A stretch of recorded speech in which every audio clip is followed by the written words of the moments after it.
கன்னியாகுமரியிலேருந்து நம்முடைய ராம் சித்தர் ஜனசேவா அறக்கட்டளை வந்து இந்த தேநீர் கிரிவல பாதையில் கொடுக்குது. அவருடைய கருத்து ஏதாவது சொல்லுங்கய்யா. மகிழ்ச்சியான விஷயமா?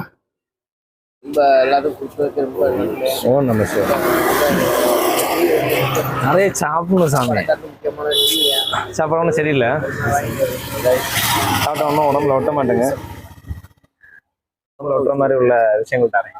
மருந்து நான் சித்த மருத்துவம், அதனால உங்க ஆரோக்கியத்தை ரெடி பண்ணிடலாம். நம்ம என்ன பண்ண முடியும்? எல்லாரும் அந்த தர்மம் கொடுக்க மாட்டாங்க. நம்ம உடல் இருந்தாதான் உள்ளத்தை அவருக்கு பிரதிபலிக்கும்.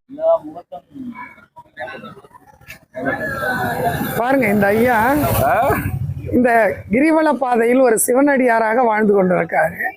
உங்களை பற்றிதான் அவர் இளமையிலிருந்தே எப்படி தன்னை அழகுபடுத்தி வாழ்ந்திருக்கிறான்றது இங்க தோணுது. பாருங்க, கண்ணாடி போட்டுக்கிட்டு நல்ல ஒரு சூழலோட ருத்ராட்சம் மணி, எல்லாருமே அழகுதான்ல, மிகவும் அழகா ஆனந்தமா. வெளி அழகோட உள்ள அழகுதான் அழகு.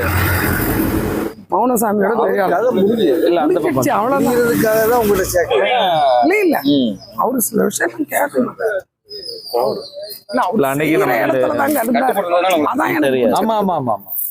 தனக்கு கிடைச்சத கூட செய்வாரு. மரியாதை நிப்பாட்டினாரு. நிப்பாட்டினோம்